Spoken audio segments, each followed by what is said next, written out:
Hey, this is Dr. Patty Sadallah. Next to learning how to dialogue journal, the second most important lesson that I've learned in my spiritual life is related to childlike faith.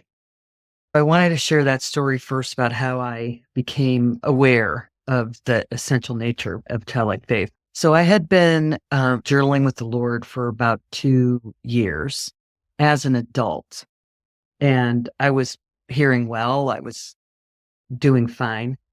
And one of my students, Isabel DeClerc, was doing a dissertation on childlike faith, and I was her spiritual advisor.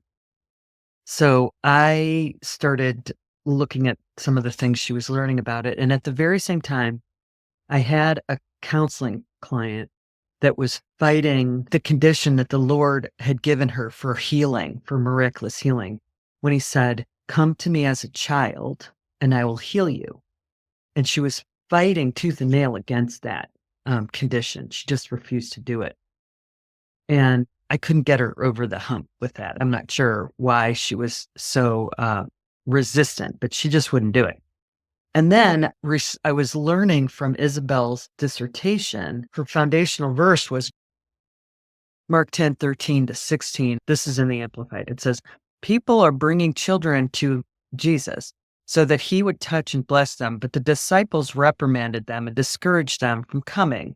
But when Jesus saw this, he was indignant and he said to them, 'Allow the children to come to me. Do not forbid them, for the kingdom of God belongs to such as these.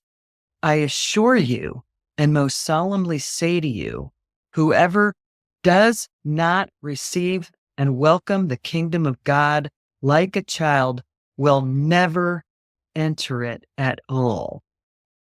Wow. "And he took the children one by one in his arms and blessed them with kind, encouraging words, placing hands on them." I teach about the importance of noticing absolute words and verses because Jesus isn't messing around here at all. He says again, "Whoever does not receive and welcome the kingdom of God like a child will never enter it at all." I thought, wow, that's pretty significant. I better find out why. And it took me on my own journey of doing some research. And I was able to learn a lot from Isabel DeClerc's research on the topic. She was observing that in these last days, there's an increase of children that are manifesting spiritual gifts before they were really old enough to know how to do that. And interestingly enough, even my own granddaughter, her first language was tongues. And Isabel was the one that was able to confirm that that was what was going on with her. The speech therapists were baffled. They just didn't understand that she could say every syllable. She just wasn't saying anything in English. So I started to do my own Bible research. And one of the things I learned is that the alpha brainwave is the brainwave of relaxed creativity. It's a stress-free brainwave that looks a little bit like a rolling hill, like that, whereas some of the other brainwaves are real spiky and high energy. And there's just a relaxed nature to it, but it is the brainwave that children between the ages of 4 and 8 live in naturally. They are open-hearted, they use their imagination, they believe God naturally. And there's an inner child in you that believes God naturally. There's an inner child in you that does know your adult issues and concerns, but is not held back by them. Your inner child is open-hearted and naturally believes in the Lord. So tapping into that aspect of you is super, super important. Another key point to mention here is that adults quench children early on, right? Children can see angels, that those are their imaginary friends, but they can see angels. They have creativity and adults quench that. And so some people would say, "I don't remember being a child. I don't remember being childlike," because adults quench that. The culture quenches that. And the good news is that you did have times and days where you were your childlike self, even if your parents or the adults around you quenched you. I had a really interesting journal conversation when I was in the middle of studying childlike faith. And this is what the Lord had to say about it. He said, remember the story of Peter Pan when he went into the bedroom of the children and taught them about flying. He told them that if they had pixie dust sprinkled on them and thought about happy thoughts that they spoke out loud, by the way, and took a leap, they would fly. So Peter sprinkled fairy dust on them. And they spoke the happy words, puppies, ice cream, Christmas. And they jumped in the air and they were able to fly. Then he said, fairy dust is like the power of childlike faith. The happy thoughts are the biblical truths that need to be declared out loud because they agree with God's truth. The leaping is a step of faith, as if what you are praying for has already been true and real in your life. It's already true, so I'm going to take a leap. Remember that faith is not seeing then believing. It's believing before you see, because it is already true. In my spiritual realm, active faith makes miracles happen in the natural realm. So critically important. You want healing, you want victory. This is one of the secrets. Then the Lord gave me a formula. He said, childlike faith plus speaking biblical truth plus faithful action equals victory, freedom, and healing.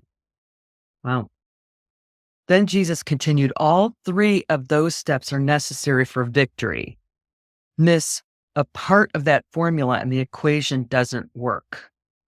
An insincere heart speaking truth without faith or action, it will not take you all the way to freedom.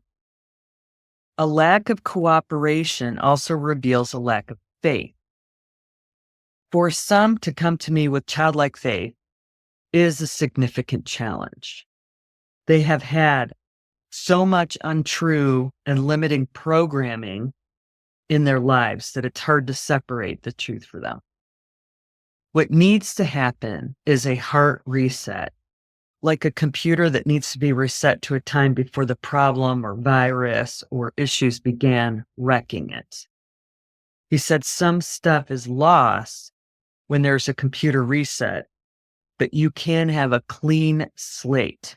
It's like getting a brand new computer. Go back to a time when you were not yet spoiled by a religious spirit, wounded by rejection of pain and life circumstances, judgments, or the loss of innocence. Picture yourself. Find a photo of yourself between the ages of 4 and 8.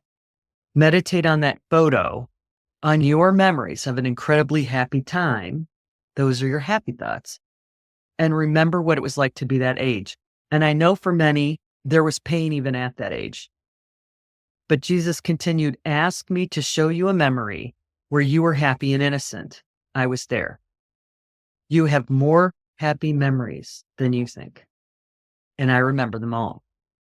Then, while still relating to your younger self, meet me in the special place, and I will take you on a sweet adventure that will remind you who you really are and who you always have been and always will be to me. Meet me as a child, and I will help you get over your unbelief as an adult, give you the faith that you need to work through the rest of the formula that leads to victory, freedom, and healing. So that's the challenge.